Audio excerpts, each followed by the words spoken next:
सुबह उठो, सोचो आज मुझे 3 घंटा पढ़ना है, बस। तो जब तुमने 3 घंटे का गोल बनाया और पढ़ गए 7 घंटा, कितना मजा आया उस दिन। जब तुम, अगर यहाँ कुछ लोग बाहर के होंगे, तो जब तुम अपने घर जाते होगे छुट्टी में, तो ये किताब लेके जाता होगा, घर चल रहे हैं और टाइम वेस्ट नहीं करेंगे, पढ़ेंगे बैठ के। और जब तुम घर पहुंचते हो तो तुमसे क्या कहता है कि यार कानपुर में तो पढ़ ही रहे हो। पता लगा जितनी किताब लेके गए थे बिना खुले सब वापस आई है। डिसिप्लिन एक ऐसी चीज है जो कष्ट से ही आती है। जैसे बैठ के मत पढ़ो, मैंने ये डाइस ले रखी थी, मैं इस पे पढ़ता था। इस पे नजर रखने के लिए एक डायरी बगल में रखनी है और उस डायरी को भगवान की तरह पूजा करो उसकी। तुम्हारा शेड्यूल नहीं टूटना चाहिए।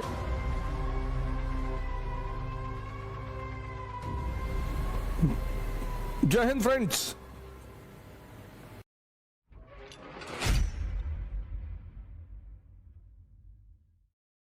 डिसिप्लिन एक ऐसी चीज है जो कष्ट से ही आती है।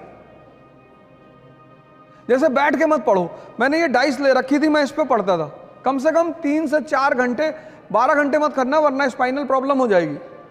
कुछ लोग क्या करते हैं ना, अत्त मचाना शुरू कर देते हैं। बाबा रामदेव ने जब शुरू में बताना शुरू किया कि कपाल भाती करने से चेहरे पे चमक आती, एक भाई साहब ने 1.25 घंटा कर लिया, किडनी पलट गई,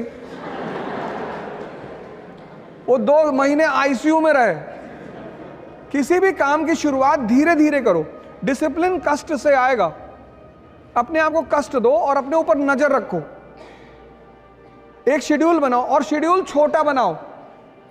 सुबह उठो, सोचो आज मुझे 3 घंटा पढ़ना है, बस 1 मिनट। अब 3 घंटे का शेड्यूल बनाओगे तो तुम्हारा मन बगावत करेगा, कहेगा नहीं नहीं 3 घंटे का नहीं, 10 घंटा। मन की आदत है बड़े बड़े प्लान बनवाना, करना कुछ नहीं।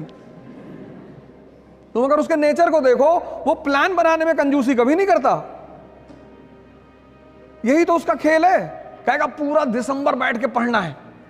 जब तुम, अगर यहां कुछ लोग बाहर के होंगे, तो जब तुम अपने घर जाते होगे छुट्टी में, तो ये किताब लेके जाता होगा कि घर चल रहे हैं और टाइम वेस्ट नहीं करेंगे, पढ़ेंगे बैठ के। और जब तुम घर पहुंचते हो तो तुमसे क्या कहता है कि यार कानपुर में तो पढ़ ही रहे हो। पता लगा जितनी किताब लेके गए थे बिना खुले सब वापस आई है। अगर आज तुम्हें दौड़ने के लिए कहा जाए तो कितने किलोमीटर दौड़ जाओगी? 1। लेकिन क्या तुम्हारी क्षमता सिर्फ 1 किलोमीटर दौड़ने की है? नहीं, नहीं ना।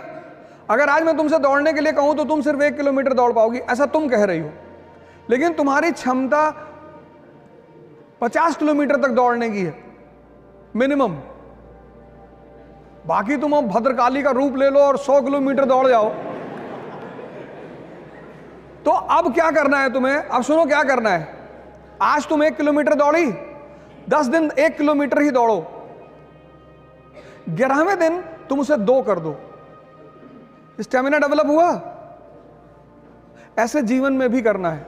छोटे छोटे वो बनाओ गोल। कहो 3 घंटा पढ़ेंगे, तो जब तुमने 3 घंटे का गोल बनाया और पढ़ गए 7 घंटा, कितना मजा आया उस दिन। जब भी तुम अपने टारगेट से बढ़कर काम करते हो, उत्साह बढ़ता है।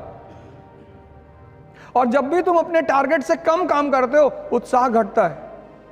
तो जब तुम 10 घंटे का टारगेट बना के सिर्फ 3 घंटे पढ़ते हो और ये प्रक्रिया 2 महीने चलती है, तो तुम डिप्रेशन के शिकार धीरे धीरे होने लगते हो। इसलिए कम टारगेट बनाओ और ज्यादा आउटपुट निकालो और कष्ट दो अपने आप को। वही मैंने तप शब्द का इस्तेमाल किया, क्योंकि वो तुम्हारी अचीवमेंट होगी, कोई कर नहीं पाएगा। इस पे नजर रखने के लिए एक डायरी बगल में रखनी है। ये सब चीजें मैंने अभी कहा ना कि कुछ लोग क्या करते हैं, पहले दिन सारी ताकत झोंक देते हैं, ताव में कोई काम नहीं करना है। सीखने में टाइम लगता है, चाहे वो साइकिल चलाना सीखना हो और चाहे पढ़ना सीखना हो। उस टाइम तुम्हें देना ही पड़ेगा। साइकिल चला लेती हो? पहले दिन चलाने लगी थी? नहीं।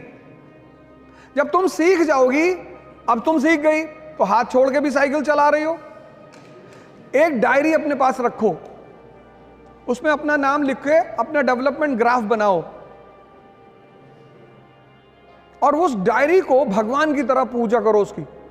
तुम्हारा शेड्यूल नहीं टूटना चाहिए। जैसे आज तुम्हें मूवी देखने जाना है तो तुम जाओ, लेकिन कल अगर तुम्हारा मूवी का शेड्यूल नहीं है तो भगवान भी अगर उतर के तुमसे कहे मूवी देखना जाना है तो तुम्हें नहीं जाना है। इसलिए बचपन में स्कूल में हमें एक बड़ी प्यारी चीज मिली थी, डायरी। डायरी मतलब डिसिप्लिन। तो ये काम करो, डायरी बनाओ और अपनी स्टेमिना को अपने हिसाब से आगे बढ़ाते चली जाओ। सर मेरा नाम रक्षित सिंह है। मेरे दो क्वेश्चन है सर आपसे। पहला तो सर जैसे कि कोई नया बच्चा है आईएएस की तैयारी करना चाहता है। थोड़ी है। नहीं, स्टूडेंट है तो आईएएस तैयारी करना चाहता है, तो उसके पास मेजर प्रॉब्लम ये रहती है कि जैसे उसे ऑप्शनल चूज़ करना है, तो उसमें जैसे उसे हिस्ट्री पढ़ने में ज़्यादा मज़ा आ रही है और वो हिंदी उठाता है तो उसमें भी कई कवि या फिर लेखक ऐसे मिल जाते हैं कि जिनके विचार उसे काफ़ी ज़्यादा प्रभावित करते हैं, और उसके बाद दर्शन उठाता है तो उसमें भी वो प्रभावित हो जाता है उनसे। तो ये कैसे पता करें कि उसकी वास्तविक स्ट्रेंथ किस सब्जेक्ट में है? नहीं, देखो, जो आदमी सबसे प्रभावित हो रहा है, हमारी श्रीमती जी ने हमसे कहा कि यार एक बात बताओ, तुम में और मैं में बेसिक डिफरेंस क्या है? मैंने कहा तुम्हारी क्षमता ज्यादा है लेकिन तुम्हारे काम करने का तरीका गलत है। बोली कैसे? मैंने कहा यार इतना टाइम लगा दो किसी चीज में, तुम कपड़ा खरीदने गई, अब कपड़े को पकड़ के ऐसे देख रही, कॉटन पैदा करती हो? नहीं। जब हम पहली बार गाड़ी खरीदने का प्लान बनाए तो हमने कहा वैगनार खरीद लो, बढ़िया गाड़ी है। तो उनसे किसी उनकी दोस्त ने कह दिया कि अरे वैगनार, मारुति मिडिल क्लास। 6 महीने तक कार ही नहीं आई घर में, कभी मारुति, कभी सेंट्रो, कभी ये, कभी वो। फिर एक दिन मैंने उनसे कहा आओ, चलो आओ, फिर ले गए महिंद्रा के शोरूम में। इसीलिए तो इस देश में तुम संत रविदास को सुनो, मन चंगा, मन पे बात कर रहे हैं। तुलसीदास ने क्या कहा? जाकी रही भावना जैसी। ये मन तो तुम्हें हर बार तुम्हें शादी नहीं करने देगा। अगर 5-6 लड़कियां एक साथ खड़ी कर जाएं कि इसमें चुन लो, फिर डिस्टर्ब कर देगा तुमको कि नहीं ये नहीं। तुमसे खेल रहा है वो, एक पकड़ो, वो तुमसे खेल रहा है और तुम उसको मजा दे रहे हो, तुमसे मजा ले रहा है। कभी तुमसे कह रहा है हिंदी, रामधारी सिंह दिनकर, बहुत बढ़िया। अब तुम दिन भर बैठ के सोच रहे हो कि हाँ यार रामधारी सिंह। यही तो मैं कह रहा हूं, डिसीजन लेना है तुरंत। जिस दुकानदार के पास जब जाते हो कोई सामान लेने, अगर वो सामान उसके पास नहीं होता तो पता क्या कहता है? साहब आजकल इसकी सेल नहीं हो रही है, बड़ी शिकायत आ रही साहब। आप साहब एक काम करो, आप साहब ये नया प्रोडक्ट आया साहब बाजार में, बड़ा बढ़िया प्रोडक्ट है साहब। तुम उससे पूछो कि जो मैं मांग रहा हूं वो है? कि तुम बिस्लरी की बोतल मांगे, उसके बाद नहीं है, कहेगा हिमालय का पानी ले लो। मैंने पूछा बिस्लरी है? कह रहा साहब बिस्लरी के पानी में बहुत शिकायत आ रही। मैंने कहा है कि नहीं? कहा भैया बिस्लरी नहीं है। तो उसको मत खेलने दो, एक डिसीजन लो। और जितना बड़ा एम्बिशन होगा उतना बड़ा खतरा होगा। खेल रहा है तुम्हारे साथ, कल से मत खेलने देना। बताओ जल्दी बताओ बेटा। न्यूज़पेपर जैसे मैं पढ़ता हूँ तो सर न्यूज़पेपर को अप्रोच कैसे करें और उसको एनालिसिस उसका कैसे करें? एनालिसिस करने के लिए बेसिक्स स्ट्रांग होनी चाहिए, पहली बात तो ये।